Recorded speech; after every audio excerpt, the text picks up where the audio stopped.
April 1991's most pushed pro wrestlers and new WWF World Champion Hulk Hogan's feud against Sgt Slaughter continued to dominate the landscape after Slaughter threw a fireball into Hogan's face backstage following his loss last month at WrestleMania 7. Hogan and Slaughter were again pushed hardest this month and again come in at numbers 1 and 2 for April. Click the subscribe button to get monthly updates as we continue to analyse the push scoring throughout 1991. This month, Hogan faced and beat Sgt Slaughter in the main event of the UK exclusive UK Rampage 91 pay-per-view as the WWF embarked on a very successful post-WrestleMania UK tour. Hogan still had his face bandaged up throughout the month, selling the fireball attack. The UK Rampage match was an average main event to a below average show, to be honest.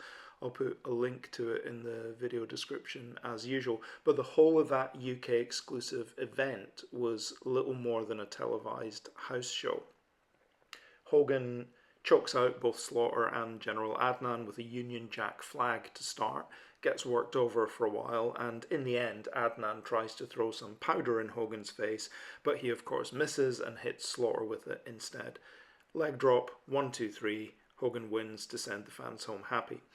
The WWF was getting incredibly popular in the UK at this time on Sky TV, and the UK tour this month, ably supported by the British Bulldog Davy Boy Smith, was a big success that would ultimately lead to London hosting SummerSlam the following year with one of the biggest crowds of all time. The momentum for that to happen was starting to build here already with this UK Rampage show. There was also a big televised WWF show for domestic US audiences this month as NBC hosted their final edition of the Saturday night's main event special. The ratings for this once mighty SNME show, they'd been in decline for the last year or so, and there weren't really any big angles on the final show per se, more just continuing existing angles for the house show business. So Sgt Slaughter faced the Ultimate Warrior in a big rematch to open SNME, but it was more just a backdrop for continuing the Slaughter-Hogan program as Hogan got involved and highlighting the Warrior's new program against The Undertaker, who was wheeled to ringside in a casket by his manager Paul Bearer mid-match. Bearer and The Undertaker had recently locked Warrior in a casket on WWF TV, and Undertaker makes his debut in the top 10 this month at number 6, dominating Warrior, who comes in at number 9, in a way no one else really had to this point.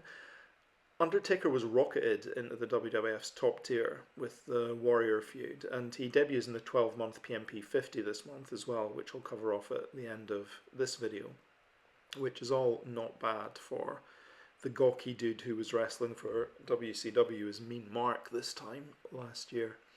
But back to the Slaughter Warrior match, and Undertaker helps Sgt Slaughter and his Iraqi allies, Adnan and Colonel Mustafa, the former WWF champion, the Iron Sheik, being brought back in, and helps them beat down Warrior, which brings Hulk Hogan out to make the save. Undertaker completely no-selling a belt shot from Hogan, indicating a potential future program there. Hogan chases the Iraqis backstage, leaving Warrior and Taker to stare down. It was a nothing match furthering the two main house show programs, but it did successfully place Undertaker into the WWF's main event scene, so mission accomplished with that. The 5th WWF entry in the April 91 top 10, the Rockers Shawn Michaels and Marty Jannetty were getting a lot of shine in the tag ranks and come in at number 8, being pushed strong as the WWF's face tag team specialists following last month's amicable Hart Foundation split, and generally working the best matches on any given WWF show. They were main eventing B shows and bizarrely teaming with returning and barely mobile Andre the Giant in 6-man tags during the European tour, which sadly ended up being some of Andre's last matches for the WWF. So Rockers at number 8. Bubbling under the top 10 for the WWF were a whole bunch of wrestlers. Intercontinental Champion Mr. Perfect, just outside the top 10. He won a big battle royal on the final Saturday night's main event, a match that was notable for Tugboat eliminating his friend and world champion Hulk Hogan, as well as Jake the Snake Roberts unveiling his new snake Lucifer to go after Earthquake, who had, yes really, killed Jake's previous snake Damien by giving it the Earthquake splash on TV. On the face side, you had Texas Tornado, British Bulldog, Superfly Jimmy Snuka, The Big Boss Man, Bret Hart, Hacksaw Jim Duggan, Greg Valentine and the Bushwhackers all being kept strong, and on the heel side, Ted DiBiase, the Warlord, Haku, the Mountie, the Barbarian, new tag team champions the Nasty Boys, the Orient Express, and Power and Glory likewise. So, although they lost quite a few big names throughout 1990, the WWF roster was still absolutely stacked with stars at this time. Back to the April top 10, and New Japan's IWGP champion Tatsumi Fujinami comes in at number 3, riding high after beating WCW world champion Ric Flair in at number 4 at the Tokyo Dome last month. WCW belatedly broadcast that joint WCW New Japan show to domestic US audiences this month as the first Japan Super Show, and acknowledged the controversial ending to the Flair Fujinami main event of that. Fujinami in Japan was claiming to be both IWGP and NWA World Champion, while in the US, WCW were saying Flair remained the WCW World Champion, WCW having essentially rebranded and separated themselves from the NWA at the start of the year because of the over-the-top rule. It was a really confusing situation. It was the old Dusty finish, if you will, now that Dusty Rhodes was back booking, and a Fujinami Flair rematch dubbed Return from the Rising Sun was announced for next month's new WCW Super Brawl pay-per-view. Elsewhere in WCW, Ric Flair continued his domestic title defences as if nothing had happened in Japan, against both former champion Sting, ranked number 7 for April, and El Gigante, ranked number 10. El Gigante was still inexplicably being pushed to the moon in WCW, and bubbling under the top 10 for WCW, Lex Luger remained US champion, Arn Anderson remained TV champion, and the Steiner brothers, incredibly, were holding the WCW World Tag Team and US Tag Team and New Japan's IWGP Tag Team titles all simultaneously, which were a huge amount of accolades. Flying Brian Pillman was being booked really strong as a face against the Horsemen as well. And elsewhere in New Japan, Booker Ricky Choshu was kept strong as the Greatest 18 champion. Light heavyweight champion Jushin Liger vacated that title so it could go to the winner of the Best of the Super Juniors tournament, in which Norio Honaga beat Liger in the final to become the new junior heavyweight champion. And foreign talents Scott Norton and the team of the Great Kokina, the future Yokozuna, and the Samoan Savage were all booked strongly over there in New Japan as well. Last but not least for April, we go to All Japan and Triple Crown champion Jumbo Tsuruta, who comes in at number 5. Jumbo had a mega month in April, winning the revived Champion Carnival tournament, beating Stan Hansen in the final, then retaining his Triple Crown titles over Mitsuharu Misawa at Budokan Hall in the third match of their acclaimed trilogy to firmly show he wasn't ready to be put out to pasture yet as All Japan's ace by the rising new guard. Elsewhere on that big Budokan card, Stan Hansen and Danny Spivey won the World Tag Team titles from Steve Williams and Terry Gordy.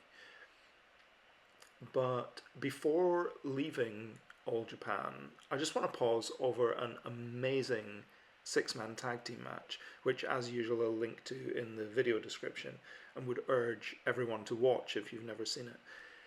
It's a rematch of what was my match of the month for October last year. The Super Generation Army faction of Rising Stars, so Mitsuharu Misawa, Kenta Kobashi and Toshiaki Kawada, versus the veteran-led Tsuruta gun stable, Jumbo Tsuruta, Masanobu Fuchi, and their young heel recruit Akira Taue. And the rerun of that here is my match of the month for April by a country mile. Fair warning if you're going to watch it, it lasts almost an hour. It was the longest TV match All Japan had run for years, but it's an almost perfectly flawless six-man tag, and the time just sails by without ever dragging. All six of them just play their roles to perfection, given the Super Generation Army a much needed win after Tsuruta Gun had been back in the ascendancy again over the last few months. There are so many intertwining stories going on in this match. Kawada and Taue's hatred for each other, which is barely containable. Fuchi is the sneaky veteran, ruthlessly targeting Kobashi's bad leg. And Jumbo and Misawa as the two team leaders vying for company supremacy. It's Misawa who gets the much needed win in the end, pinning Taue, and all six of them get an ovation at the end after almost an hour of action. In a surprising but lovely moment, All Japan owner and booker Giant Baba at ringside even gets a chant and ovation from the fans too, for the quality of the product and masterful long-term storytelling he was putting out at this time. It's just great stuff, and I'll actually put a link to the Joseph Montesillo excellent Walk in the King's Road episode on this match in the description as well, which is a superb video series introduction to why the All Japan product from this time period is still so revered to this day. In other notable promotions outside of the top 10 for April, in the USWA there was warfare between the USWA's Memphis faction led by Jerry Lawler and Jeff Jarrett against the Texas faction, or the Dallas faction, primarily Eric Embry, Steve Austin and the Texas Hangmen, who fought in various cage match combinations through April. In Mexico's EMLL, the promotion moved back to the smaller Arena Coliseo for a spell. Octagon was the most featured technical for April, and Satanico the most featured Rudo. Right, so as usual, how do the latest monthly push scores affect the rolling PMP50? As a reminder, the PMP50 updates on a rolling month-by-month basis, so we subtract the push scores for April 1990, which was a big month last year, and add the scores for April 1991 to cover the 12-month period of May 1990 to April 91. Ultimate Warrior is still Wrestler of the Year, having spent 9 of the last 12 months on top of the WWF, with new champion Hulk Hogan still number 2 and Sgt Slaughter still number 3. Sting and Ric Flair, WCW's top names and champions, move up to numbers 4 and 5, with retired Randy Savage dropping down to 6. Mr. Perfect stays number 7, Earthquake and Stan Hansen stay at 8 and 9, while Texas Tornado somewhat surprisingly breaks into the top 10. Kerry Von Erich was no longer the WWF Intercontinental Champion, but he was still very much a featured upper mid-carder for the WWF and was still in his first year with the company, so keeps racking up the points. Definitely the highest run for Kerry since his 84 NWA title win. Jumbo Tsuruta's 11, the Legion of Doom are 12. For New Japan, Tatsumi Fujinami and Riki Choshu move up to numbers 13 and 14 respectively, while former WWF Tag Team Champions the Hart Foundation drop to 15. Other movers in the 12-month top 30 are All Japan's Miracle Violence connection, Steve Williams and Terry Gordy, who move back up to 20, and WCW's Horseman combination of Arn Anderson and Barry Windham, who move up to 21. Current WCW and IWGP Tag Team Champions, the Steiner Brothers, jump up a big 10 places from 34 to 24, as does the WWF's Tugboat with a big jump from 39 to 25 after he eliminated Hulk Hogan from the Big Battle Royal on SNME and looks to be being positioned for a potential heel turn. The Rockers bump up a couple of places to 27, as does WCW US champion Lex Luger coming back into the top 30 after a slight slump in profile over recent months. Further down the list, we've got USWA champion Jerry Lawler, All Japan's Mitsuharu Misawa, and the WWF's Power and Glory tag team all making gains. WCW's El Gigante makes a big jump from 47 to 36 as a result of being in the WCW main event mix still. The WWF's Warlord and Barbarian were still consistently featuring strongly in the mid-card there and make some gains, as does New Japan's Jushin Thunder Liger, recovering a spot to 39. 3 new entries this month, signified by the yellow circles. For the WWF, we've got the debut of The Undertaker at 45, and spoiler, he will now not leave the top 50 after this for a very, very, very long time, as well as the Orient Express at 48. And this is the new version of the Orient Express this time, the Tanaka and Kato Paul Diamond version, which has been tearing it up with the Rockers on the house show circuit. The final new entry this month gave me a real kick, actually. It's EMLL veteran Ringo Mendoza, who just squeaks in at 49. There's about a dozen luchadors always sitting just on the cusp of the top 50, because EMLL tends to have a large cast of rotating luchadors in their multi-man main events rather than focusing purely on individuals who get pushed. And while Ringo Mendoza was by no means one of EMLL's tippy-top high-flying stars at this point, he was honestly well past his 80s peak at this point. He was a respected Technico veteran and frequently featured in the main events at the Arena Mexico and Arena Coliseo. I'm tickled he's ended up breaking into the 50, and I hope he stays a month or two, as he's still very fun to watch from old EMLL videos around this time period. So with Undertaker, the New Orient Express, and Ringo Mendoza all entering the top 50, we say goodbye this month to All Japan's Masafuchi and Kenta Kobashi, for now at least, and the WWF's Nikolai Volkov, probably for the last time for Nikolai.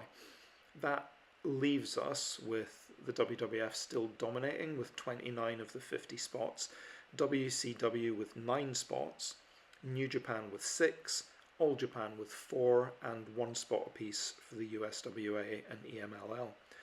So join me next time for May 1991 and how WCW's first annual Super Brawl pay-per-view shakes things up.